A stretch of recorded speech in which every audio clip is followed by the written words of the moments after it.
Hello friend, তোমরা সবাই কেমন আছো? আশা করি ভীষণ ভালো আছো। আর বড় মা লাইফস্টাইলে তোমাদের সবাইকে স্বাগত। তো আজও তোমাদের কিছু প্রশ্নের আমি উত্তর দিতে এসেছি। মানে কয়েকজন প্রায় এরকম প্রশ্ন করেছে। তো দেখো, আমি তোমাদের কাছে সব সময়ের জন্যে সব প্রশ্নের উত্তর দিতেই রাজি, কারণ কি আমি কোনোদিন কোনো অন্যায় করিনি। আমার দিক থেকে আমি পুরোপুরি স্বচ্ছ, ঠিক আছে? তো যাই হোক, সে কথা তোমাদের থাক, সে কথা আমি বলবো। তোমাদের মধ্যে অনেকেই বলেছে, হ্যাঁ আমি নিজে আমার কথাতেই কথা বলেছে যে আমি বলেছিলাম যে আমি কোনোদিনও বিয়ে করব না। তাহলে হঠাৎ কেন আমি বিয়ের ডিসিশান নিলাম? এর আগেও তোমাদের বহুবার বলেছি, আবারও বলছি, কিন্তু আবারও সেই একই কথা আসছে, কিন্তু না বলে পারলাম না, তার জন্য আবারও বলা। হ্যাঁ, আমি নিজের মুখেই বলেছিলাম যে আমি জীবনে বিয়ে টিয়ে করবো না, ঠিক আছে? তো বিয়ের ডিসিশান এটাই নিয়েছি। দেখো, আমি তো প্রথমত আমি তো আমার মতো করেই চলেছি, ঠিক আছে? আমার মতো করেই চলেছি। সেখান থেকে আমার জীবন থেকে এত বড় একটা জিনিস ঘটে গেছে, তারপরেও সে আমার মতো করে চলতাম না, কারোর সাথে কথা বলতাম না, কারোর সাথে কথা শুনতাম। নিজের মতো আজকে এই করছি, কালকে ওই করছি, নিজের মতো ওই বাড়ি পড়ে থাকতাম, দিনরাত খেতাম না, নানান চিন্তা, হেনা তেনা অনেক কিছু বিষয়।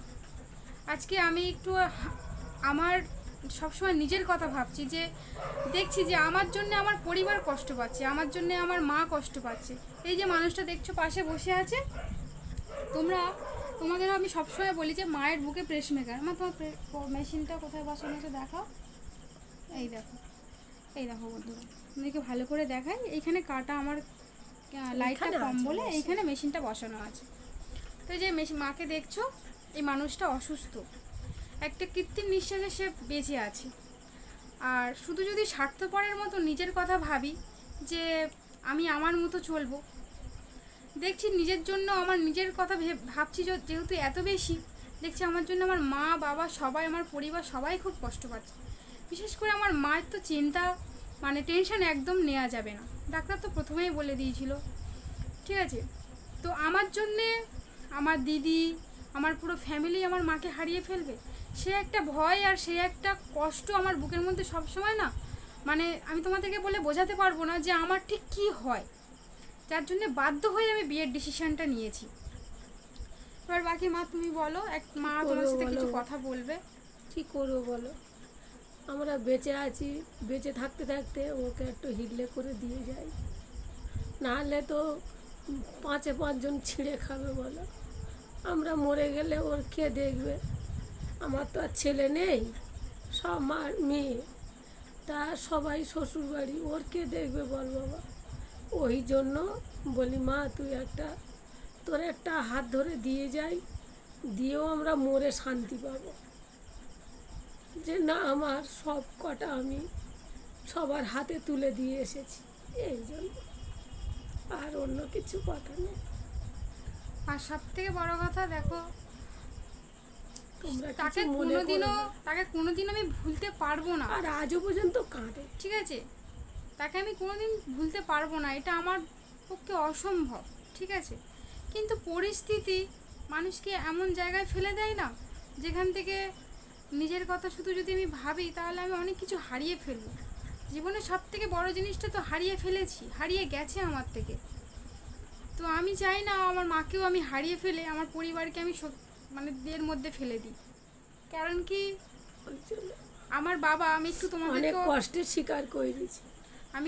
আমি একটা কথা বলতে চাই, আমার বাবা খুব ছোটোবেলায় বাবা মাকে হারিয়েছে, মানে আমার দাদু ঠাম্মাকে হারিয়েছে খুব ছোটোবেলায়। তখন বাবা ঠাম্মার দুধ খেত, তখন ঠাম্মা মারা গেছে।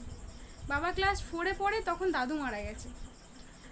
তো বাবা সেই থেকে, বাবার 6টা কাকা, বাবা এর কাছে ওর কাছে সবার কাছে মার খেত। কারোর কাছে দুমুঠো ভাতের জন্যে মানে মানে নিজে পরিশ্রম করতো, ঠিক আছে, কিন্তু এক মুঠো খাওয়ার জন্যে না খুব কষ্ট পেত, কাঁদতো। কিন্তু কেউ কোনোদিনও মানে মায়ের মতো সেই স্নেহটা দিয়ে বাবাকে করেনি। তো বাবা আর মাও আজকে দাঁড়িয়ে আছে, অনেক স্ট্রাগল করে, বাবার সাথে অনেক অনেক কষ্ট করেছে, অনেক অনেক। সেক্ষেত্রে বলি, বাবার কিন্তু ছোটোবেলা থেকে কেউ দেখেনি, কেউ না, বাবা অনেক কষ্ট করে বড় হয়েছে। আর সত্যি কথা বলতে গিয়ে বাবার কেউ নেই, মা ছাড়া, আমরা ছাড়া সত্যি আমার বাবার কেউ নেই। তো আমি যদি আমার বাবা মার কথা না ভাবি, আমি যদি নিজের স্বার্থপরতার কথা ভাবি, যে আমি আমার নিজের স্বার্থের জন্য আমার সব কিছুই হারিয়ে যাক, আমার আর কারোর দরকার নেই, সব কিছুই আমার জীবন থেকে ত্যাগ হয়ে যাক, তাহলে আমি নিজেকে কোনোদিনও ক্ষমা করতে পারবো না। কারণ কি, মার যদি কিছু হয়ে যায় বাবাকে আর বাঁচাতে পারবো না, আর বাবাও যদি না থাকে আমাদের জীবনটা মানে আমারটা বাদ দাও, আমি তো নিজের মতো করে ভেবে নিয়েছিলাম যে আমি এইভাবেই করতে করতে করতে আমি শেষ হয়ে যাব, নিজেকে শেষ করে দেবো, আমার ছাড়ো। তো আমার দিদিদেরকেও বলি, আমার দিদিরাও বাবা মা সব সন্তানরাই তো তাদের বাবা মার কাছে মানে খুবই প্রিয়, খুবই ভালোবাসার কষ্ট দুঃখ হলে বাবা মার কাছেই আগে সবার আগে জানায়।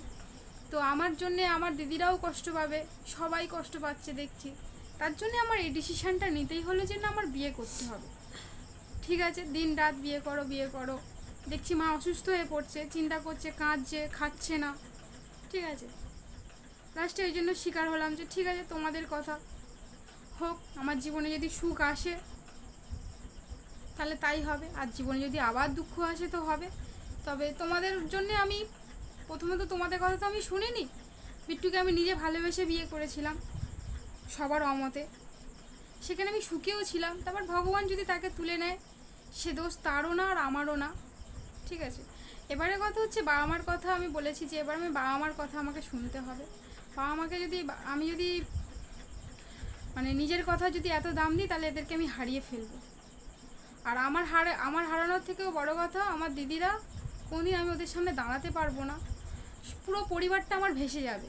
আর মায়ের তো এই অবস্থা দেখতেই পাচ্ছ, মা রোজ কত কত করে ওষুধ খায় বন্ধুরা, তোমাদেরকে বলে বোঝাতে পারো। মা যে এই যে নিঃশ্বাসটা নিচ্ছে সব ওষুধের জন্য, সব ওষুধের জন্য।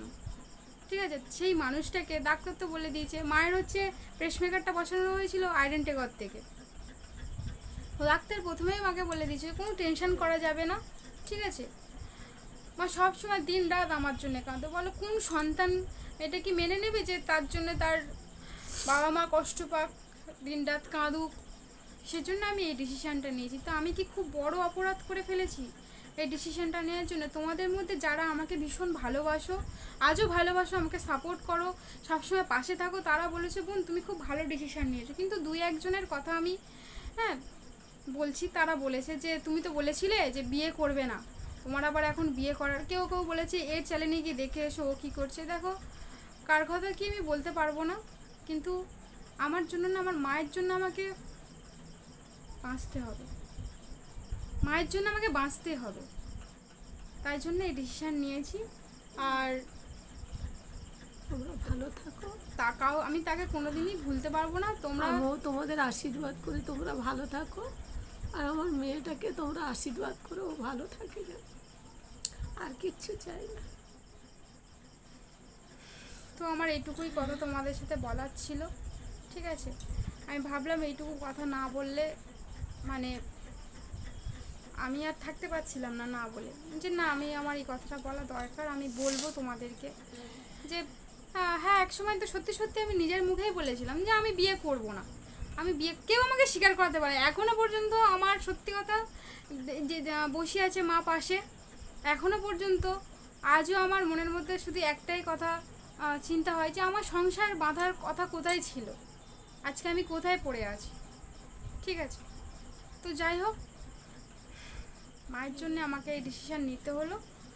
আর তোমরা যারা আমাকে ভীষণ ভালোবাসো, সবসময় সাপোর্ট করো, তারা প্রত্যেকেই বলেছো হ্যাঁ বোন তুমি খুব ভালো সত্যি টিকটিকেও ডাকছে যে হ্যাঁ বোন তুমি খুব ভালো ডিসিশান নিয়েছো। তাদেরকে বলবো তোমরা যেভাবে আমার পাশে আছো, সাথে আছো, সেভাবেই থাকো, যেভাবে আমাকে সাপোর্ট করছো সেভাবে আমাকে সাপোর্ট করে যাও। আর তোমরা ভগবানের কাছে প্রার্থনা করো বিট্টু যেখানেই আছে যেন খুব ভালো থাকে, খুব ভালো থাকে। আর সর্বদাই সে তো আমাকে অবশ্যই আশীর্বাদ করছে, তা নাহলে আমি তো বারবার একটা কথা বলি, আজকে ওর আশীর্বাদ ও চেয়েছিল জীবনে, ও সবসময় একটা কথাই বলতো। ওর যখন জানি না, ও হয়তো অনেকে বলে না যে শরীর খারাপের পরে ও বুঝতে পেরেছিল ও আর থাকবে না, তাই জন্য হয়তো এরকম কথা বলেছিল যে মিষ্টি আমার কিছু হয়ে গেলে সুপারিনটেনডেন্ট, আমাকে সুপারিনটেনডেন্ট বলেই বেশি ডাকতো। ঠিক আছে, এই সুপারিনটেনডেন্ট আমার যদি কিছু হয়ে যায় না তুমি প্লিজ বিয়ে করো। আমি তোমাকে আগের ভিডিও বলেছি, আমি সবসময় বলবো একটা কথা। আর আমি জানি আমি যদি এরকম ডিসিশান নিই সেও খুব খুশি হবে। ঠিক আছে, ভোলার কথা না, ভুলতে আমি কোনোদিনও তাকে পারবো না। সারা জীবন আমার মনে গাঁথা হয়ে থাকবে জীবনে। তো আমি যদি কোনো ভুল কথা বলে থাকি আর বা তোমাদের কাছে আমি আবারও ক্ষমা চাইবো। আর জীবনে যাই হয়ে যাক না কেন, যা কিছুই হোক না কেন, আমি কথা দিয়েছি আমি আমার বাবা মাকে আর কষ্ট দেবো না। কারণ আমার জন্য ওরা অনেক কষ্ট পেয়েছে, অনেক কষ্ট পেয়েছে। আমি চাই না নতুন করে আমার জন্য কষ্ট পাক। সত্যি তো স্বার্থপরের মতো শুধু নিজের কথা। বাবাইদা আছে, বাবাইদা নামটা না নিলে খুব বড় অপরাধী মনে করো। বাবাইদা সবসময় বলতো, আমার একজন ভিউয়ার্স প্রতিনিয়ত আমার ভিডিও দেখে, আমাকে বোন বোন করে। বাবাইদা আমাকে সবসময় বলতো যে তুই খুব স্বার্থপর। যখন আমি দিনরাত হাত কাটতাম, আমার এই হাতটা দেখো পুরো ফালা ফালা হয়ে রয়েছে, ঠিক আছে? তো তুই খুবই স্বার্থপর, ঠিক আছে?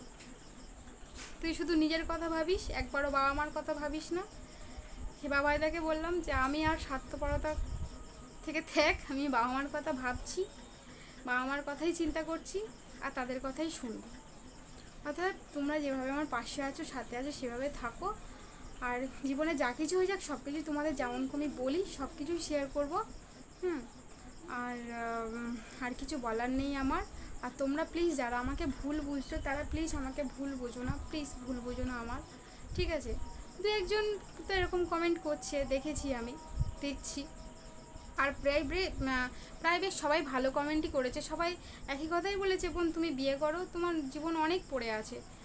তো সেটাই। আর যারা আমাকে ভুল বুঝো, প্লিজ আমাকে ভুল বোঝো না, ঠিক আছে? আমার এই ডিসিশনটা নিতেই হয়েছে, বারবার করে বলছি, বাবা মার জন্য, আমার ফ্যামিলির জন্য। কারণ কি, মাকে আমি বাঁচাতে পারবো না যদি না আমি জীবনে এইভাবেই করি। তো দিনরাত আমার জন্য চিন্তা করে করে করে করে করে মানে আরও ভেঙে পড়বে। এমনিতেই ওই যে মেশিনটা বসানো হয়েছে না, বেশি চিন্তা করলে মাঝে মধ্যে মেশিনটার মধ্যে কেমন হয়, মানে যার শরীরে বসানো হচ্ছে সেই তো বুঝবে না। তুই সব দিদিরা বলে তুই শুধু স্বার্থপরের মতো নিজের কথা ভাববি, একবারও আমাদের কথা ভাববি না। একবার আমাদের কথা নেই, ছেড়ে দিলাম, মায়ের কথা একবারও ভাবলি না। আমাদের নয় সংসার আছে, সন্তান আছে, তুই চলে গেলে হয়তো আমরা যখন মনে পড়বে তখন কাঁদবো, সেই সময়টাতে নিজেদেরকে হয়তো অনেকটা হারিয়ে ফেলবো। কিন্তু আবার স্বামী সন্তানের মুখের দিকে তাকিয়ে আবার নতুন করে আবার আমরা ঠিক হয়ে যাব। কিন্তু মা তো সারা জীবন কষ্ট পাবে, মা হয়তো আর বাঁচবে না। তো তুই শুধু নিজের স্বার্থটার ভাববি, আমাদের কথা একবারও ভাববি না, মায়ের কথা ভাববি না। ওই জন্য নাম ঠিক আছে। তো ব্যাস, চলো এই পর্যন্তই। আর সবসময় যেটা বলি, আর বারবার করেও বলি, আবারও বলছি, যেভাবে আমার সাথে আছো, পাশে থাকো, সবাই আমার পাশে থেকো। আর কিছু বলার নেই। টাটা, সবাই ভীষণ ভালো থাকো, ব্যাস। আর বিট্টু যেখানেই আছে, ভগবানের কাছে প্রার্থনা করো ওর জন্য খুব খুব খুব ভালো থাকে।